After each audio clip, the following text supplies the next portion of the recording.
Assalamualaikum warahmatullahi wabarakatuh.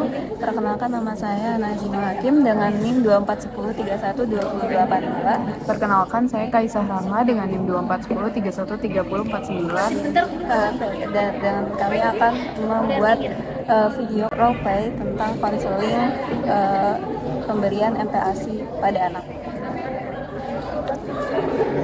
Halo Ibu, selamat pagi. Perkenalkan, nama saya Dr. Hana. Saya merupakan dokter yang jaga pada hari ini.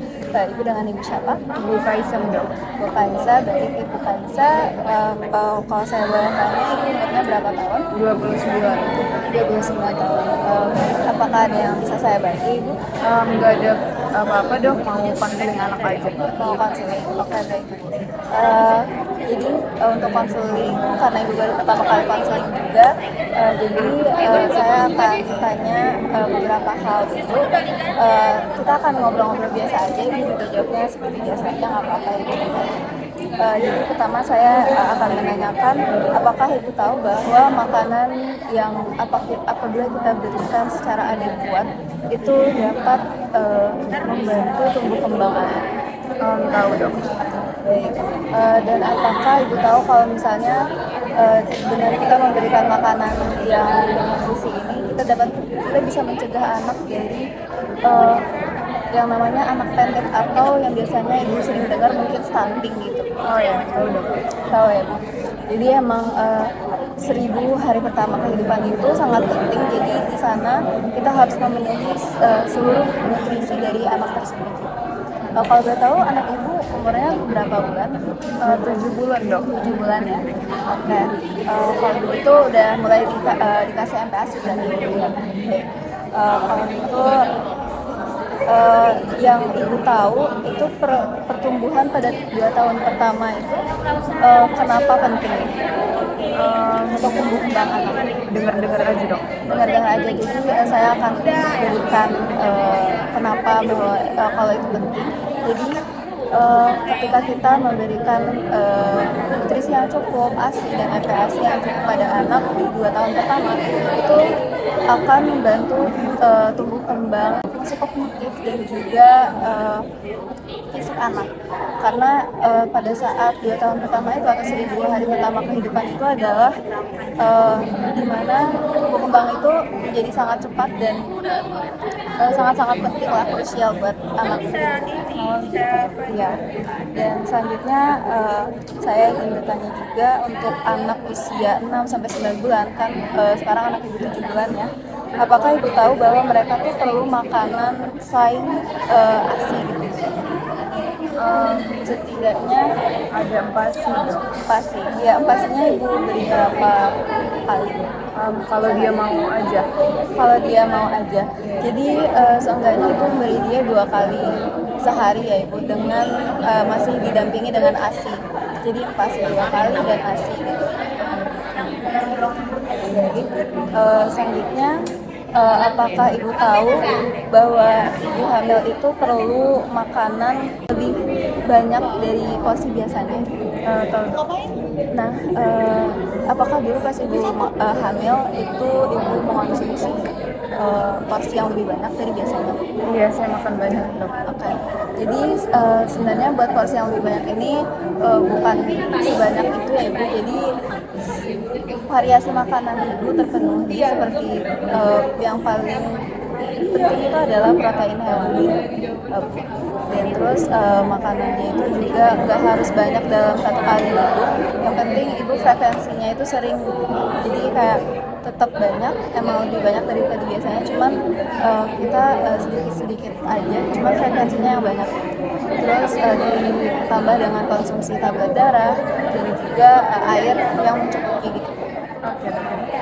Nah, selanjutnya, apakah sebelum Ibu membuat MPASI, atau kalau misalnya Ibu kerja, Ibu harus memerah ASI, apakah Ibu sebelumnya mencuci tangan terlebih dahulu? Iya, pasti. Oke, baik. Kalau begitu, menurut Ibu, apakah dengan memberikan informasi saja cukup untuk mengubah Ibu untuk memberi makan yang benar pada anak Ibu? Enggak sih, dok. Kayaknya butuh bantuan. Iya, betul. Jadi contoh bantuannya adalah seperti sekarang konseling gitu. Ibu nanti bisa di akhir bertanya-tanya terkait apakah cara pemberian makan ini benar, apakah salah gitu.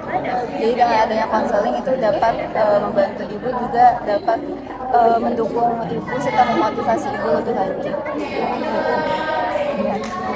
Terus bagaimana pendapat ibu tentang ini? Apakah ibu yang kurang makan itu juga menghasilkan ASI yang masih tetap bagus atau berkualitas? Kayaknya kurang dong. Ya betul. Jadi ketika ibunya sendiri kurang makan, berarti kurang nutrisi kan ibunya. Jadi kalau kurang nutrisi, justru ASI yang dikeluarkan pastinya tidak akan sama dengan ibu yang banyak nutrisinya. Jadi ASI-nya itu bakal berbeda kualitasnya. Oke. Apakah ibu pernah mendengar bahwa semakin sering bayi menyusu itu ASI-nya bakal semakin banyak keluar? Pernah. Jadi itu hal yang benar ya. Jadi dan ibu harus tahu ini juga karena ada yang namanya proses supply dan demand. Nah ini tuh ketika ibu memberikan, ketika bayi itu menghisap puting ibu, nah itu akan meningkatkan produksi ASI itu sendiri. Jadi semakin bayi diberi ASI, semakin banyak keluar ASI dari itu. Kalau dalam bahasa kedokterannya ada yang namanya hormon oksitosin gitu. Oke, baik. Jika anak ibu kan sekarang 7 bulan ya, sudah pernah sakit akhir-akhir ini? Belum dong. Belum ya. Jadi kalau misalnya anak ibu sudah di atas 6 bulan nih, terus misal sakit, apakah ibu menunggu sampai anak itu sembuh total dulu baru ibu kasih makanan atau bagaimana? Enggak, kalau sakit tetap saya kasih makan. Kalau sakit tetap diberi makan, benar ya? Jadi kalau misalnya anak itu sakit itu harus tetap diberi makan karena pada usia di atas 6 bulan itu nggak cukup dengan ASI saja, mereka sudah memerlukan makanan lain, makanan pendamping agar proses pemulihannya itu juga lebih cepat. Selanjutnya, saat pertama kali memberikan MPASI pada anak ibu, apakah menurut ibu sebaiknya makanan itu halus atau teksturnya bagaimana? Halus dulu mungkin. Iya benar. Jadi harus halus ya. Ibu halusnya tuh udah nggak ada tekstur atau masih ada? Nggak ada. Nggak ada. Oke benar ya ibu. Jadi untuk pemberian MPASI pertama itu harus sangat halus. Kalau bisa disaring seperti kalau ibu tahu teksturnya putih. Nah jadi ketika kita memberikan MPASI yang halus ini dia masih merasakan sama teksturnya kayak ASI yang biasa dia minum gitu. Cuman bedanya adalah nutrisi yang didapat sama dia. Jadi dia bisa merasakan makanan untuk pertama kalinya gitu. Ya. Selanjutnya itu adalah menurut ibu apakah bayi yang tinggal di tempat panas atau di iklim panas itu memerlukan air selain ASI? Nggak tahu sama sekali. Oh, berarti ibu belum pernah tahu. Untuk ibu pernah melakukan hal itu sebelumnya? Nggak pernah, berarti anak ibu 6 bulan itu cuma ASI eksklusif aja. Jadi kita nggak perlu air ya ibu, maupun itu di iklim panas atau bagaimana, karena sebenarnya ASI itu dia udah memenuhi semua nutrisi dan juga bisa mengatasi dehidrasi anak. Jadi nggak perlu kita nggak perlu air. Baik, selanjutnya itu adalah apakah menurut ibu anak 6 sampai 24 bulan tidak boleh makan telur sama daging? Boleh. Ya, jadi pemberiannya itu emang penting ibu, kayak daging, ayam, telur itu sebenarnya sangat-sangat penting, malah bukan kita nggak perlu gitu. Karena di dalam telur, daging sama ayam itu ada protein gitu kan, dan itu sangat-sangat bagus untuk pertumbuhan dan juga perkembangan anak maupun dari fisik ataupun kognitif gitu. Terus sebenarnya apakah ibu tahu manfaat dari ASI pertama yang dikasih ketika anak ibu lahir? Enggak. Jadi nama ASI pertama itu adalah kolostrum. Jadi ketika kita memberikan kolostrum itu dalamnya itu ada antibodi yang sangat-sangat banyak, jadi sangat bagus untuk imunitas anak. Apakah anak ibu ada diberi kolostrum saat pertama kali lahir? Ada. Oke. Jika juga, ya, Ibu apakah menggunakan KMS atau kartu Mandiri Sehat? Iya, dipakai. Pakai. Kalau misalnya lagi screening anak berarti ke posyandu bawa KMS kan gitu. Oke, kalau gitu terakhir saya akan bertanya apakah ketika Ibu memberikan pemberian makan pada anak, apakah ada yang membantu selain Ibu?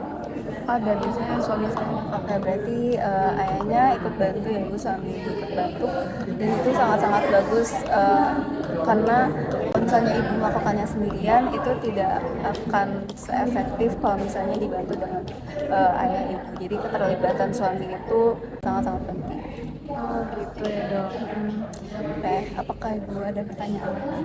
Nggak ada ya. Oke, kalau gitu kita akhiri sesi konseling pada hari ini. Terima kasih Ibu. Makasih juga dok.